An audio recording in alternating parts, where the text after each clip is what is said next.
L'état-major de Kiev, qui organise des actes terroristes, demande en même temps une suspension des combats pour 30 ou 60 jours. Qui négocie avec des terroristes, avec ceux qui parient sur la terreur? Pourquoi les récompenser en leur offrant un répit dans les hostilités? Car il sera mis à profit pour injecter des armes occidentales dans l'armée, pour poursuivre la mobilisation forcée, pour préparer d'autres attaques terroristes. Alors certains, bien évidemment, ne cachent pas, alors on les écoutera, hein, les ultras, j'allais dire, les idéologues russes, ceux qui poussent Poutine, et il y en a beaucoup. Il ne faudrait pas trop plaisanter avec ça, même si vous avez quelques fanfarons et on les regardera à la télévision. Il y a du fond. Le nucléaire, on en parle ou on n'en parle pas sur une éventuelle réponse? Beaucoup s'interrogent. Il y avait un ancien militaire, un haut grade des Britanniques, qui hier s'inquiétait, disait qu'il y avait des cas de figure, des possibles réponses. Est-ce que la Russie pourrait aller jusque-là? Tout à l'heure, Gallagher nous disait c'est difficile de faire pire que le pire. Il y a toujours pire, en fait. Oui, il y a toujours pire. Et on sait que du côté russe, il y a quand même cette tentation d'aller vers le nucléaire tactique depuis le 24 février 2022 et leur manque d'avancée criante sur le terrain. On sait qu'il y a cette tentation. On sait aussi que ce sont les Chinois qui les tirent un peu par la manche en essayant de les dissuader le plus possible de ne pas le faire, avec aussi la précédente administration américaine. On connaît assez mal la nouvelle position de l'administration Trump sur le sujet, mais oui, on sent qu'elle est là, cette tentation russe. Après, est-ce qu'elle serait adaptée? Est-ce qu'elle serait efficace? Non. Vous êtes tous sur la même longueur d'onde? Ouais, elle serait dévastatrice en plus pour la Russie, parce qu'elle ferait basculer en fait le conflit et le monde dans un autre univers, celui du nucléaire en l'occurrence, et la réponse serait nécessairement dévastatrice pour les Russes, et ils n'obtiendraient pas de supériorité d'un point de vue tactique ou stratégique sur le champ militaire. Il y a autre chose, c'est qu'on perdraient les alliés, pardon. Arthur a mentionné à juste titre la Chine, l'Inde, exactement, oui.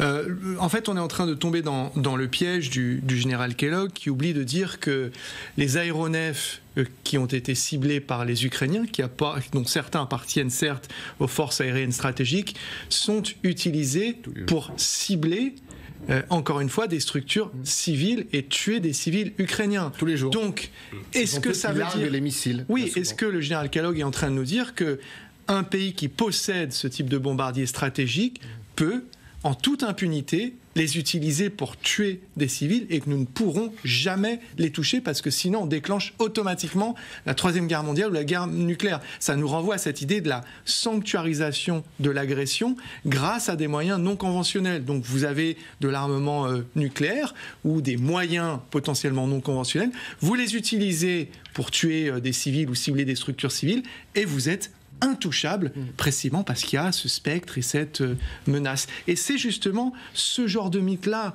que l'Ukraine essaye, à nos yeux, c'est ça qu'il faut comprendre, de faire retomber en occupant une partie du territoire russe, à Koursk, pour la première fois depuis la Deuxième Guerre mondiale, en ciblant ces aéronefs, parfois à des milliers de kilomètres de leurs frontières. C'est pour nous dire, arrêtez de vous laisser paralysés, de laisser vos esprits pollués par tous ces mythes et ces fables sur, effectivement, attention, ils vont utiliser l'arme nucléaire tactique dès que vous touchez à un avion ou à un bout du territoire. Le nucléaire, oui, non, c'est impossible. On peut agiter... Alors, d'ailleurs, on agitait beaucoup officiellement le nucléaire pendant 2 ans et demi de guerre, et c'est vrai que depuis 6 mois, on a le sentiment qu'autour du Kremlin, les très proches de Poutine ne jouent plus trop avec ça. Alors si, il y a toujours Medvedev, mais enfin, on va le mettre dans une case à part, lui.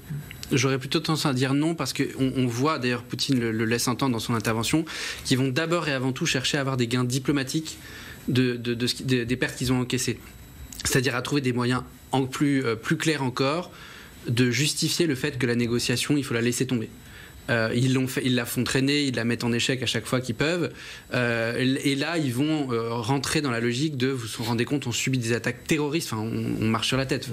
Qui sème la terreur dans quel pays en bombardant les hôpitaux, les infrastructures énergétique, etc. Ils vont plutôt chercher à transformer cette perte stratégique en un gain diplomatique pour pouvoir trouver tous les prétextes nécessaires pour faire tomber les négociations et donc continuer leur guerre telle qu'ils l'ont voulu. Est-ce qu'au-delà de ça, ils auront intérêt à aller sur le terrain de la riposte nucléaire? Au plan de la doctrine, rien ne les en empêche. C'est, comme l'a dit... Non, surtout qu'elle a été réévaluée en ce sens. Taper contre les bombardiers pouvant servir au nucléaire russe, c'était mettre les pieds dans le plat et surtout déchirer la doctrine nucléaire russe. Donc peut-être que ça pourrait advenir, mais je pense qu'en premier lieu, ça va avoir des effets sur le terrain diplomatique. Idem. Poutine, il est coincé aujourd'hui. Il est dans une situation où il doit dire à sa population « j'ai échoué ». Il a dit depuis 2022 « je ne vous entraîne pas dans une guerre, c'est une opération spéciale » pour sauver nos frères russophones. Aujourd'hui, il y a une guerre sur son territoire, même si les civils ne sont pas directement visés, n'empêche que le ciel russe n'est pas protégé. Il ne peut pas s'isoler complètement en utilisant l'arme nucléaire, parce que pour le coup, ses alliés ne comprendraient pas. Même ses alliés ne veulent pas cette escalade-là. Et donc, du coup, avec un Trump qui est contre les points aujourd'hui, qui a pris complètement du recul en disant, là c'est les Russes qui tapent, là c'est les Ukrainiens qui tapent, et il est en entraîneur de baseball là sur le côté. Donc, on voit bien que cet affront et cet aplomb ukrainien avec ces nouveaux gains stratégiques mettent en échec la diplomatie et le discours de Poutine vis-à-vis de sa population, de ses alliés et de ses ennemis occidentaux.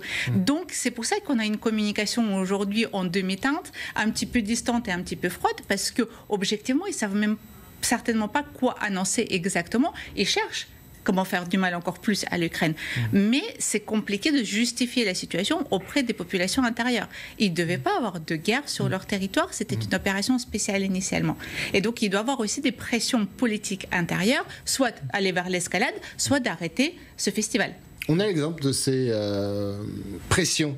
Elles sont sur les réseaux sociaux, bien évidemment, mais en Russie, elles sont également tous les soirs à la télévision par certains propagandistes, et certainement le plus connu, un certain Vladimir Soloviev dans ses œuvres. Regardez et écoutez surtout.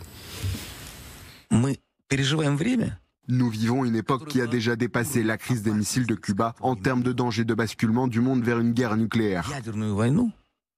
Ce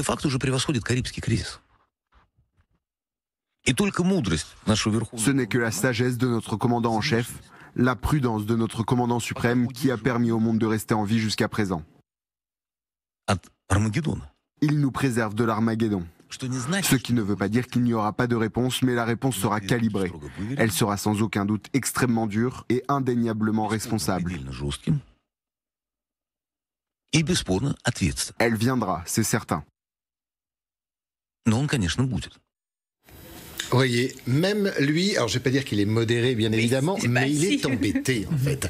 Parce que c'est le premier à dire qu'il faut envoyer une bombe nucléaire sur Kiev, qu'il faut éradiquer, pardonnez-moi l'expression, je cite, ces salauds de nazis en parlant des Ukrainiens. Et là, on lui demande ce qui lui est arrivé. Mais ça m'arrache la bouche de le dire, mais je le trouve assez juste pour deux raisons.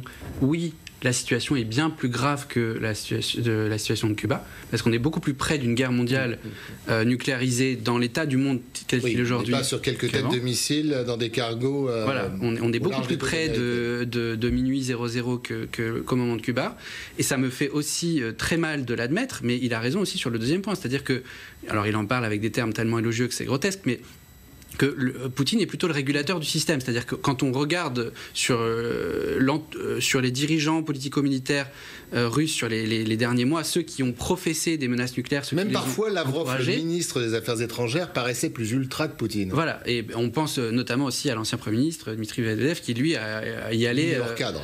Pas tout à fait, il faisait quand même partie du Conseil de sécurité Non, je dis il est hors cadre, dans la folie. Dans la folie. Et donc, de facto, Poutine est toujours apparu comme l'élément régulateur, et il l'a plutôt été, c'est-à-dire que il y a, et là je m'arrêterai de donner raison à Soloviev, ça m'arrache trop de le faire, il y a l'épisode du missile Oreshnik qui vient montrer qu'en réalité tout ça est particulièrement possible, c'est-à-dire que oui, une tête nucléaire c'est possible, ils ont les vecteurs, ils ont déjà testé les vecteurs, d'ailleurs on ne savait même pas qu'ils existaient, et il y a le déclencheur, oui, tirer sur des bombardiers stratégiques russes, ça peut motiver une puissance nucléaire à le faire si nos forces aériennes stratégiques à Mont-de-Marsan, à Avor et à Istres avaient été touchées de cette façon. on aurait réagi, peut-être pas avec une telle nucléaire, mais on aurait réagi très très très dur. J'ai l'analyse de Gérard Haro qui était sur notre plateau à vous soumettre et je vous laisse la parole juste après sur comment doit être ou comment peut être la réponse russe. Écoutez. Les Russes frappent tellement fort qu'est-ce qu'ils vont faire? Est-ce qu'ils vont envoyer des missiles? Est-ce qu'ils vont viser le palais présidentiel de Zelensky, par exemple, le palais présidentiel? Est-ce qu'ils vont essayer une fois de plus de détruire les infrastructures énergétiques? Il leur faut en effet quelque chose de spectaculaire. Ils doivent y penser. Alors dans le spectaculaire, vous vous souvenez certainement, Gallagher, de cette déclaration de Vladimir Poutine. Quand il avait parlé de son missile idolâtré l'Orichnik, il avait dit « Avec des Orichnik, ce qui est bien, c'est que j'ai plus besoin de nucléaire.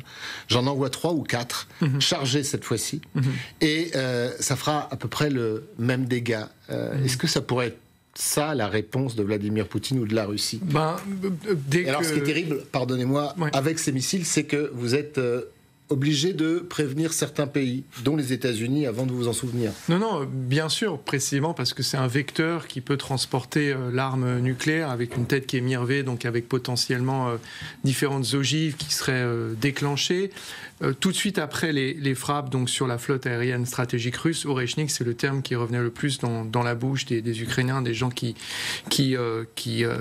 surveillent les événements. Ça voudrait dire, ça supposerait qu'ils en aient d'autres. Ce qui n'est absolument pas certain, puisqu'ils ont affirmé avoir la capacité à en produire en quantité industrielle. Ce serait un message adressé évidemment aux Ukrainiens, mais aux Européens également, puisque c'est un missile de croisière à portée intermédiaire, donc qui ne pourrait jamais toucher les États-Unis, mais qui pourrait nous toucher, nous, y compris ici, du côté de Paris, ou en région parisienne. Mais simplement pour faire le lien avec la séquence Soloviev, on vit quand même en mai 2025 dans un monde où Soloviev est plus modéré dans ses propos et sa réaction que le général Kellogg, donc un membre de l'administration Trump. Et ça, c'est très inquiétant. Maintenant, je renvoie à ce que Gwendoline Desbonneaux disait tout à l'heure depuis Kiev. Ça, c'est nos discussions qui naissent de notre empathie à l'égard des Ukrainiens ici en plateau. Les Ukrainiens, ils vivent leur vie. Ils sont bombardés, je rappelais les chiffres, 470 drones qui ont été tirés kamikazes il y a 2 nuits sur l'Ukraine. Je n'ai pas les chiffres pour la nuit dernière. Plus de 900 au lendemain de négociations des premières à Istanbul. Voilà, exactement. Donc il y a une forme de constance, je le redis, chez Donald Trump qui dit un coup ceci, un coup cela, mais qui ne fait rien.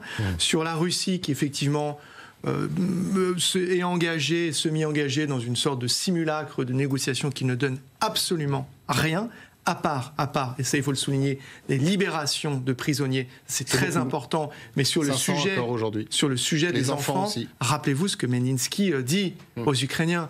Arrêtez avec vos salades qui servent à faire pleurer des vieilles dames européennes qui elles-mêmes n'ont pas d'enfants. Donc il y a ce cynisme, et de ce point de vue-là, je le souligne et je le redis, je me répète, il y a une forme de constance absolument tragique, d'abord pour les Ukrainiens et les Ukrainiennes.